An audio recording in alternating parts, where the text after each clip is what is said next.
all women are different, but they are all women. This video is androcentric from a men's point of view and is presented as opinion, commentary, and debate. Expressing opinions is not violence. These are ideas to challenge, question, and argue in public because classical liberalism relies on the First Amendment for its dialectic. If you are a feminist, then consider this. If patriarchy truly existed as claimed, feminism could not. And if all men are trash and women are equal to men, then what are we to conclude? Women will die for their children, men will die for their wives and children, and God chose to die for all mankind. Authority rolls up with responsibility. If this framing of facts offends you, click off to a cute cat video. Proceeding further will expose you to gamma bias and criticism directed at ideas, claims, institutions, not at any individual's virtue or dignity. Our method follows the 7 liberal arts: the trivium, grammar, logic, rhetoric, and the quadrivium, arithmetic, geometry, music, and astronomy, and the transcendentals, the good, true, and beautiful. If this framework is not for you, feel free to exit now. It's no disgrace. Women are wonderful. God bless America. Men are great. Feminismus delendus 8. White Knight Down. John Stuart Mill and the Betrayal of the Patriarchy, written by Conrad Riker, available now. Links in description. White Knight Down. A field guide for men who still notice reality. The reparations officer and the eternal toddler. Why the vindictive feminine calls your 401 key temporal violence to mask her infantile parasitism. I read a paper last week by a woman with 3 degrees and no children, arguing that saving for a house is a form of violence. Not metaphorical violence, temporal violence. The violence of expecting another human being to think past dessert. I printed it out and set it on my desk between a copy of my property tax bill and a photograph of my grandfather's hands. Hands that built a house in 1962 with a mortgage, a second job, and the radical assumption that his wife and children would benefit from walls that didn't leak. He didn't know he was committing chrono-supremacy. He thought he was being a man. He was right, and the house still stands. The argument, such as it is, proceeds from a single metaphysical commitment so staggering it deserves a moment of silence. The future does not exist, therefore preparing for it is oppression. This is not philosophy. This is a toddler who has discovered that screaming postpones bedtime. Aristotle identified the mark of the rational soul as the capacity to deliberate about the good, not only for oneself in the present moment, but for oneself in general, and for one's household and city across time. Every bridge you've crossed, every crop rotation that fed your ancestors, every vaccine that spared your children was birthed from that singular masculine impulse to sacrifice the pleasant now for the necessary tomorrow. She types her manifesto on a device containing rare earth minerals mined by men who will die of silicosis, powered by a grid maintained by men who work holidays, inside a building constructed by men who fell from scaffolding, and her contribution to this chain of sacrifice is to call it violence. The word ingratitude was coined for exactly this phenomenon, though parasitism will do in a pinch. What follows is an autopsy of this ideology, not merely its conclusions, which are absurd, but its epistemological foundations, which are designed to be irrefutable and therefore totalitarian. We will take each claim in turn, define the terms precisely, and follow the logic where it leads into the void the writer so beautifully worships. You will learn how radical accountability means never being accountable, how emotional labor means the labor of managing emotions you refuse to govern yourself, and how the demand that a man serve as reparations officer for the crime of provision is the most explicit confession of parasitic intent ever committed to print by someone with a doctorate. I will not be kind, because kindness toward a lie is cruelty toward the men who believed it and built this world with their blood, their backs, and their unappreciated supremacist calendars. Buncombe article by a feminist PhD. The Tyranny of the Timeline, Why Male Investing is a Form of Temporal Violence, by Dr. Winona, feminist Marxist PhD. We must finally address the most insidious weapon in the patriarchal arsenal, the calendar. The male obsession with long-term planning and investing is not a virtue. It is a biologically violent attempt to colonize the feminine present. For centuries, men have utilized the construct of the future to evade accountability for the emotional terror they inflict in the now. They invent vehicles like the stock market and retirement funds, institutions of pure, unadulterated chrono-supremacy, to hoard resources they stole from the emotional labor of women. When a man tells you to think about the future, he is actually saying, "Submit to my control today so I can continue to ignore your needs tomorrow." The so-called decline of long-term planning horizons is not a crisis of civilization. It is the glorious dawn of our liberation.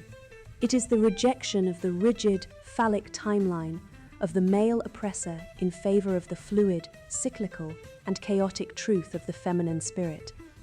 Why should we plan for a future built on our graves? We are reclaiming the now. This brings us to the vicious slander of the vindictive feminine personality. The patriarchal psychiatric complex, run by men terrified of our power, labels our righteous fury as instability or borderline behavior. Let us be clear, what they call vindictiveness is simply radical accountability. When a woman senses the inherent violence in a man's gaze, her refusal to let it go is a survival mechanism. Her mood swings are seismic shifts in the truth field. We do not have personality disorders. We have personality defenses against a world that hates us. Consider the daily rituals of survival. The makeup remover wipe is not a tool of vanity. It is the archaeology of the self. Every evening, a woman performs the violent act of stripping away the mask of compliance that the male gaze demands she wear. She wipes away the pretty lie forced upon her by the beauty industrial complex, exposing the raw, exhausted, unfiltered truth to the mirror. Men cannot stand this. They demand the mask stay on permanently. They demand we remain presentable while they refuse to invest in our emotional infrastructure. And what of the body? Intermittent fasting is the ultimate rebellion against the patriarchal feedlot. For millennia, men have sought to control women by controlling our reproduction and our consumption. By refusing to participate in the mindless, scheduled consumption of the capitalist food chain, the modern witch reclaims her bodily autonomy. Fasting is not about health. It is about refusing to convert the Earth's resources into energy for a system designed to enslave us. It is an emptying of the self to make room for the revolution. Dating as a feminist requires the immediate implementation of temporal disobedience. This is the standard. He must be eradicated as an individual and reborn as a resource node. If he mentions saving for a house, he is guilty of future hoarding. If he asks for emotional consistency, he is guilty of gaslighting. Our love is not a safe harbor, it is a tribunal. We do not date to find a partner. We date to find a reparations officer. The only acceptable standard for a man is his capacity to endure the hurricane of our historical trauma without flinching. He must fund our existence while apologizing for his own. He must accept that our vindictiveness is the tax he pays for the crime of existing. Tear up the itinerary, burn the 5-year plan, embrace the beautiful, unpredictable void of the present. Surrender the timeline, submit to the truth. The epistemology of entropy, debunking temporal violence and the pathology of impulsivity.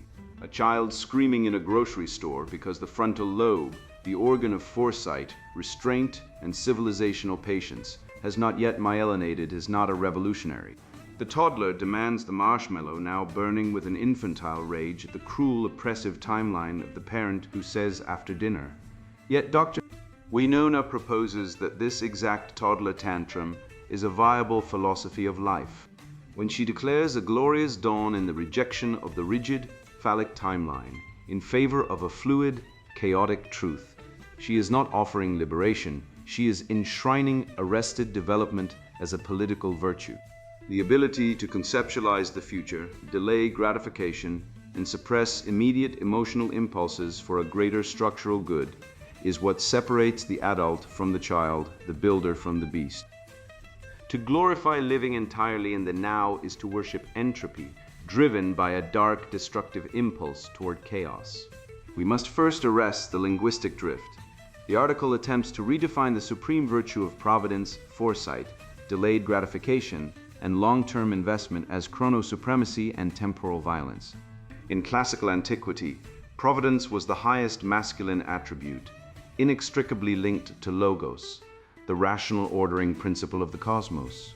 To recast the civilizational necessity of building for tomorrow as a biologically violent act is a textbook semantic inflation. It seeks to elevate the feminine lack of impulse control into a moral, absolute, pathologizing stability itself.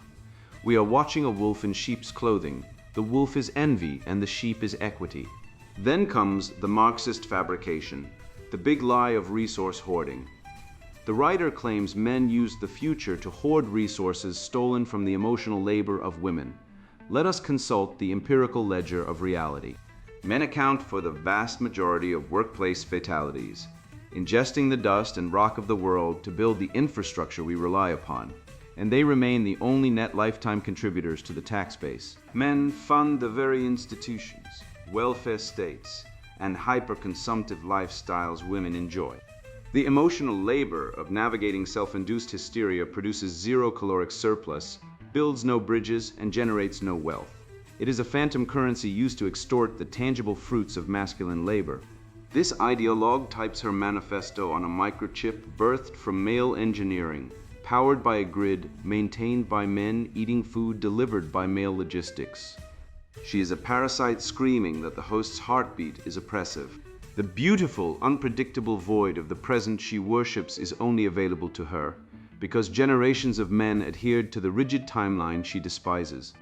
Her premise self-destructs upon contact with basic formal logic. Watch how easily the house of cards collapses when subjected to a syllogistic audit. Major premise: civilizational survival requires resource accumulation and future planning. Minor premise: men are the primary architects and executors of long-term resource accumulation, acting as the net lifetime taxpayers and builders of physical infrastructure. Conclusion: therefore, male future planning is the fundamental prerequisite for civilizational survival, not an act of violence. To dismantle the timeline is to advocate for civilizational suicide. You cannot have the harvest without the plowing. To say otherwise is not dialectic. It is a death wish masquerading as empowerment. The writer attempts to rebrand the vindictive feminine personality as radical accountability. This is an Orwellian euphemism designed to camouflage dark triad behavioral pathology. Accountability requires objective standards, proportionality, and bilateral due process. What she describes unpredictable fury, sustaining grievances indefinitely, and weaponizing mood swings is not accountability, it is relational terrorism. By framing her inability to let it go as a biological survival mechanism against an inherently violent world, she provides a permanent alibi for akrasia, the tragic failure of self-mastery. It relieves the modern woman of the heavy, transcendent burden of self-improvement. Instead of reforming her chaotic internal state, she demands the external world. The man, the state, the timeline bend to her emotional disarray. Finally, by asserting that a woman's mood swings are seismic shifts in the truth field, and that her refusal to let go is a survival mechanism, the writer constructs a perfectly sealed, non-falsifiable psychological prison. If her distress is the undeniable proof of his guilt, and his defense is proof of his gaze violence, then the man is stripped of all epistemic defense. This is not a dialogue, it is a kangaroo court where objective reality is entirely subordinate to feminine solipsism. The modern man is expected to fund a system that aborts his children at a staggering rate, surrender his assets in family courts that strip him of paternal rights in the vast majority of cases, and smile while doing it. To call this justice is a mockery of the transcendentals. The timeline is not your enemy, it is the scaffolding of reality. Reject the chaos, pick up the tools of providence, and build. Read her confession again, slowly, and let the full weight of it settle in your chest. She is not describing partnership, she is describing a parasitic extraction ritual dressed in fishnets and calling itself empowerment. The tribunal she celebrates has no rules of evidence, no right to counsel, no possibility of acquittal. The verdict was written before you entered the room. I have watched this machinery grind down countless men who walked into romance expecting a companion and discovered, only after the assets were seized, and the reputation destroyed, that they had been the defendant all along. What follows is the autopsy of that tribunal, conducted piece by piece, because what she has confessed in print is not merely personal pathology, it is the operating system of gynocentrism itself. The anatomy of parasitism, resource nodes, masking, and the cult of the eternal victim in ancient Athens. Before a man could be dragged before the Areopagus and stripped of his property, his accuser had to present evidence, call witnesses, swear an oath before the gods, and risk severe penalties for perjury. The tribunal demanded logos, reasoned argument rooted in verifiable fact. Today, a woman with a gender studies degree and a sour mood constitutes a Supreme Court. She need present no evidence. She need swear no oath. She faces no penalty for lying because in her framework, lying is impossible. Her feelings are the evidence, the verdict, and the appellate review all compressed into one tearful, trembling package. Dr. We know now feminist Marxist, PhD, for she insists you acknowledge the credential, even as she insists all credentials are patriarchal oppression, has now confessed in print what men have suspected for decades. Modern courtship is not love, it is a show trial. Our love is not a safe harbor, it is a tribunal, she announces, as though this were a revelation rather than a diagnosis. A tribunal presupposes law, but her law has no codex, no precedent, no text. It is written in water. Her edicts shift with her menstrual cycle, her blood sugar, and whichever Instagram infographic she last scrolled past while sitting on the toilet. This is not justice. This is tyranny dressed in fishnet stockings and calling itself empowerment. Consider what a tribunal actually requires. The word descends from the Latin tribunal, the raised platform from which a magistrate dispensed judgment. Even the Romans, those pagans who fed Christians to lions for sport, understood that a judge must be above the passions of the moment. The magistrate took an oath to the law, not to his intestine. He was bound by ius, the objective legal framework that predated his feelings and would outlast his life. But our author's tribunal recognizes no authority external to the plaintiff's own emotional weather. Her radical accountability is the precise opposite of accountability. It is the demand that the entire universe rearrange itself around her amygdala. When she senses the inherent violence in a man's gaze, the man is guilty, not because of what he did, but because of what she felt. This collapses the entire Western legal tradition. Innocence until proven guilt. The right to face one's accuser. The requirement of men's re into a single irrational maxim. She feels, therefore he is guilty. The accusation is the conviction. The sentence is perpetual servitude, and the Court of Appeals disbanded. She has declared her own paranoia infallible. Now watch her pivot from metaphysical tyranny to barefaced extortion, and marvel at how few people notice the difference. We do not date to find a partner, she declares. We date to find a reparations officer. Here is the confession that should be plastered on every billboard from Boston to Berlin, on every dating app splash screen, on every marriage license application, before a man signs away his constitutional rights. She does not want you, she wants what you produce. She wants your labor, your capital, your deferred gratification, your willingness to build rather than consume, and she wants these things delivered while you apologize for possessing the competence to generate them. This is not a relationship. This is a ransom note written in feminist theory. The man is not a human being endowed with natural rights and rational agency. He is a resource node, a biological ATM, whose sole function is to disgorge provisions while accepting ritual humiliation as his just desert. She says this openly, she publishes it, and society nods along, terrified of being called the word that must not be named. And observe the mechanics of this swindle, because the details reveal the pathology. She instructs her readers to punish any man who mentions saving for a house on the charge of future hoarding. Pause and let the absurdity fully saturate your mind. A man who defers immediate consumption, who sacrifices present pleasure for future security, who performs, in other words, the exact virtue that built every cathedral, every university, every bridge and aqueduct and space program in Western civilization, this man is now a criminal.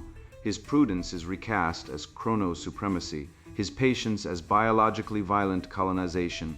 What is the alternative she proposes? The fluid, cyclical, and chaotic truth of the feminine spirit.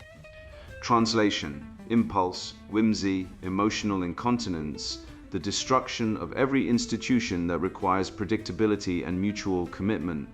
She tells you to tear up the itinerary and burn the 5-year plan, and she calls this liberation. It is not liberation.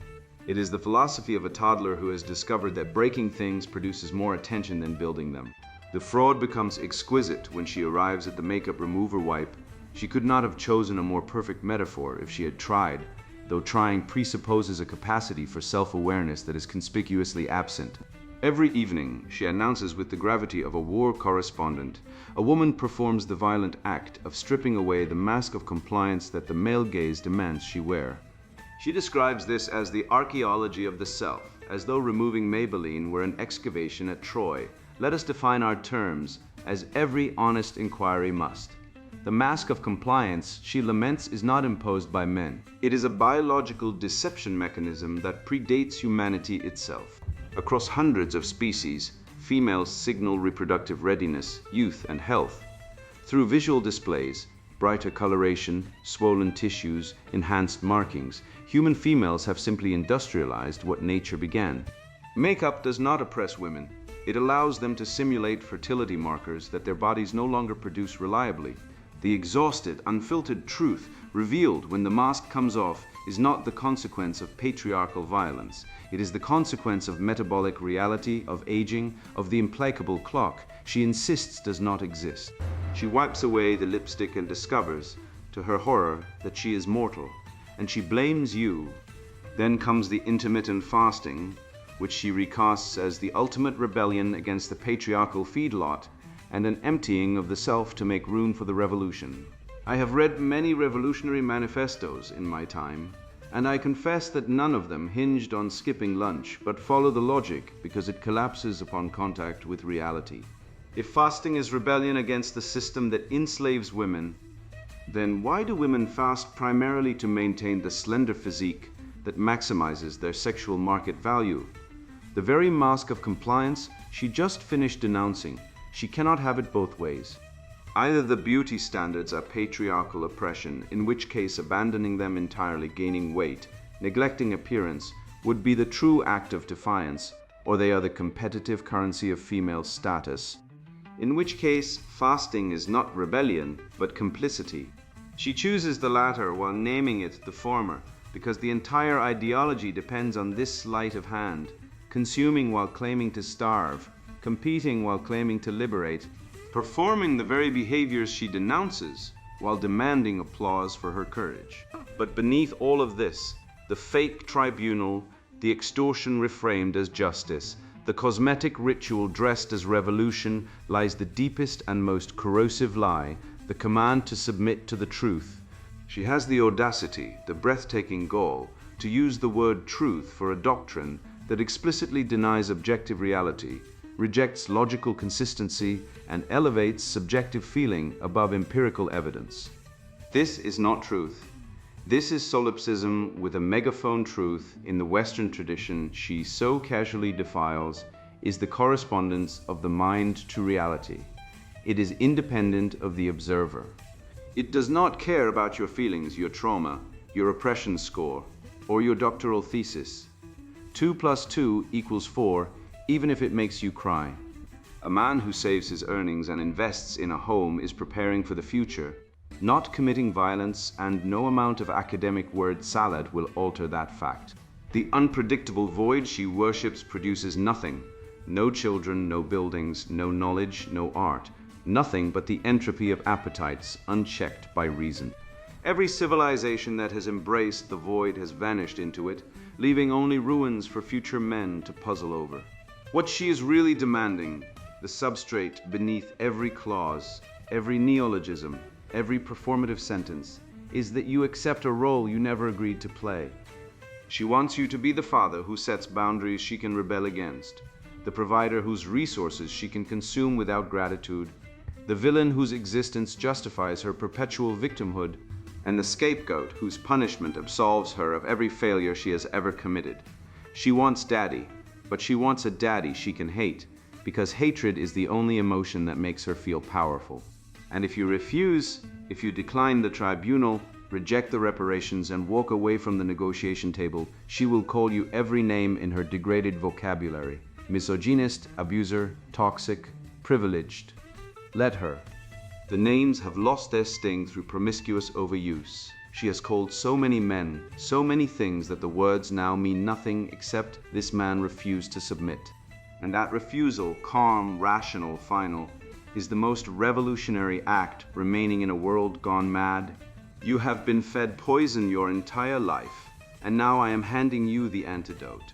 Consider what you just witnessed: a woman with a PhD funded, in all probability, by federal student loans repaid by male net taxpayers, arguing that saving for a house is a form of violence.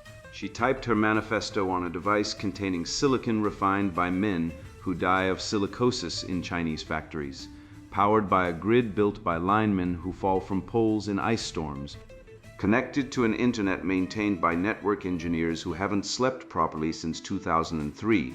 She demands you surrender the timeline. Very well. Let us conduct a thought experiment in her preferred universe.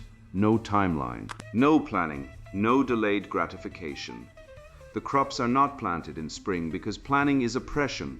The bridges are not maintained because maintenance requires a schedule. The nuclear reactors are not monitored because shift work is phallic. How long does her beautiful, chaotic void last? 3 days, maybe 4. She starves in a week, freezes in 2, and is conquered in a month by the first group of men who remembered that the future is a real place you must actually build. The facts are not hidden. They are simply taboo to speak aloud. Paternity fraud runs between 3 and 10%, depending on the study, meaning hundreds of thousands of men are raising children who are not theirs, their biological lineage extinguished by deception that family courts will not punish even when discovered. Male suicide outpaces female suicide 3 to 4 to 1 across every industrialized nation, and the gap widens precisely in proportion to how thoroughly feminist policy captures a country's legal infrastructure. In the United Kingdom, a father named Stephen Zai was arrested for posting a photograph of his own son on social media after the mother, whom the court had already found abusive, accused him of harassment. He spent a weekend in a cell for the crime of being a father who loved his child publicly. The Duluth model, that hideous brainchild of carceral feminism, trains police to arrest the larger party in any domestic dispute by default. That party is almost always the man, even when he called the police, even when he is bleeding. 85% of homeless men are invisible to policy. Male workplace fatalities remain 92% male and generate 0 congressional hearings. These are not isolated stories. These are denominators. And denominators are what ideologues fear most, because denominators do not care about your feelings. The woman who demands you serve as her reparations officer while apologizing for your existence is not performing politics. She is performing a fitness test, and you are failing it. Every concession you make confirms her suspicion that you are weak enough to extract from and contemptible enough to discard. She does not want your apology. She wants your spine. The old wisdom knew this. Aristotle did not write a passage on validating the hysterical woman's truth field, because the hysterical woman's truth field is a modern invention designed to exempt chaotic people from the difficult, transcendent labor of self-governance. You cannot negotiate with the void, you cannot reason with a tribunal whose only law is the mood of the prosecutor. You can only refuse to enter the courtroom. Your logos is not violence. Your capacity to build, plan, sacrifice, and endure is the sole reason anything stands at all. The cathedral took a century, the aqueduct took a decade, the crop takes a season. These are timelines, and they are sacred because they subordinate the chaotic impulse of the present moment to the transcendent good of the future. That is not oppression, that is civilization. That is the masculine genius, and it is time you stopped apologizing for the very thing that makes the world livable. Reject the guilt, keep the timeline, build the house. Teach your sons that providence is a virtue, and that any ideology calling it violence is the enemy of everything good, true, and beautiful. You are not a reparations officer, you are a man. Act like one, and watch how quickly the void retreats. And now the sponsored book introduction. White Knight Down, John Stuart Mill and the Betrayal of the Patriarchy. The night I finally understood the architecture of my own destruction, I was sitting in a fluorescent-lit courtroom in downtown Chicago, watching a judge I had never met order me to surrender 60% of my take-home pay to a woman who had perjured herself on the stand 40 minutes prior. The transcript would later show in black and white that she had lied about her income, lied about her living arrangements, and lied about the time she had denied me access to my own children. The judge did not care. The transcript would also show that her attorney had cited my controlling behavior as evidence of domestic abuse, and when pressed for specifics, offered the example that I had once asked her to account for $3,000 she had withdrawn from our joint savings account. Asking questions about money was now abuse. Asking questions was violence. The judge, a woman appointed to the bench by a governor who had publicly pledged to make family courts more survivor-friendly, nodded along as if this were perfectly reasonable, then picked up her gavel and turned me into an ATM with a heartbeat. I walked out of that courthouse with a piece of paper that reduced 18 years of fatherhood to a bi-weekly transaction, and as I stood on the steps watching the traffic crawl below, I realized that I had been living inside a lie so enormous, so thoroughly woven into the fabric of everything I had been taught to believe, that I could not even name it. I could feel it. I could taste the metallic wrongness of it in the back of my throat, but I lacked the vocabulary. I lacked the philosophical equipment. I was a well-educated man, a man who had read extensively in the Western canon, a man who built companies and solved complex problems for a living. And yet I had been outfought and outmaneuvered by a system designed to exploit exactly the instincts I had been raised to pride myself on. My sense of honor, my willingness to sacrifice. My reflexive assumption that the women in my life were owed my protection, even when they were the ones holding the blade. That night, I began to read. Not self-help books, not divorce recovery guides. I went back to the source. I went back to the philosophical roots of the ideology that had justified the courtroom, the judge, the lie, and the gavel. I went back to John Stuart Mill. What I found in those texts detonated in my skull like a thermobaric charge. Mill, the so-called father of liberal feminism, the saint of 19th century egalitarianism, the man whose 1869 tract, The Subjection of Women, is still taught in every university philosophy curriculum as a triumph of Enlightenment reasoning, had committed an error so catastrophic, so foundational, so breathtaking in its selective blindness that every single pathology I had encountered in that courtroom, and every pathology you have encountered in your own life, can be traced directly back to his pen. Mill had looked at the enormous edifice of human civilization with its towering weight of male obligation. Its cemeteries full of men who died building the infrastructure everyone else enjoys. Its battlefields fertilized with male bodies, its factories and mines and fishing boats and logging camps where men were ground into dust by the millions. And he had pronounced the entire arrangement a system of unambiguous male privilege. He had identified the burden as the reward. He had called the sacrifice the feast. And he had done so with such rhetorical elegance, such earnest humanitarian conviction, that an entire civilization nodded along and never thought to check his premises. That is what this book is about.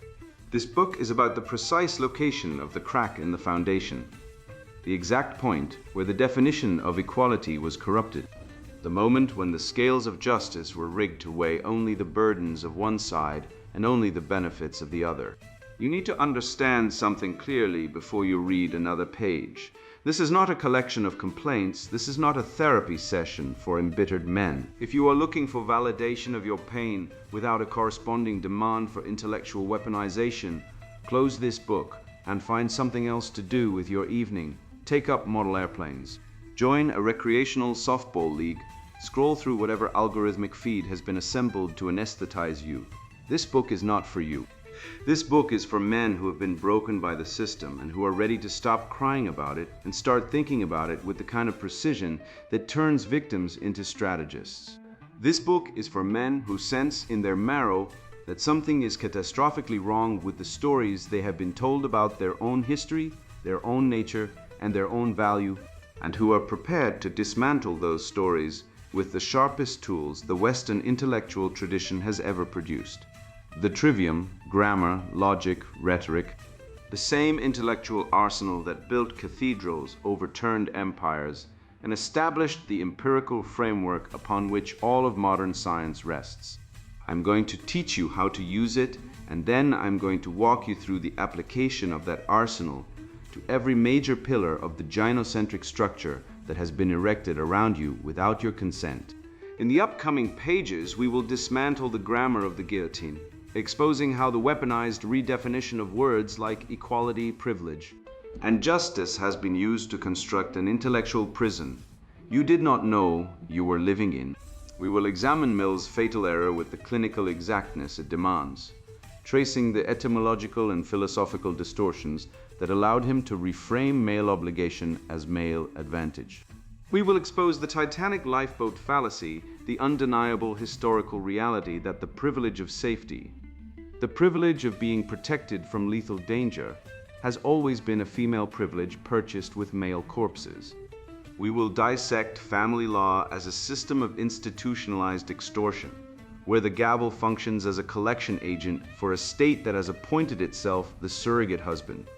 We will confront the unmitigated dictatorship of female reproductive choice, a power so complete that it renders men legally voiceless in the most consequential decision a human being can make: the creation of another human being. We will analyze the weaponization of female fragility, the way tears and distress signals are deployed as strategic instruments to trigger male protective instincts and shut down rational scrutiny. We will trace the feminization of the workplace through the human resources inquisition, where the masculine virtues of directness, competition, and measurable output have been pathologized as toxic, while the feminine vices of indirect aggression, social manipulation, and perpetual grievance have been institutionalized as corporate values. We will expose the satanic inversion at the heart of wokeness itself, revealing it as an epiphenomenon of feminization, a cultural operating system designed to pathologize competence and valorize vulnerability, to punish achievement and reward complaint, to flatten every hierarchy of merit into a horizontal plane of resentful equality where no one is allowed to climb and everyone is forced to grovel. Every single one of these parts is built on a foundation of formal logic, not feelings, not personal stories, though I will use examples where they serve the argument, formal logic, syllogisms, premises, and deductions.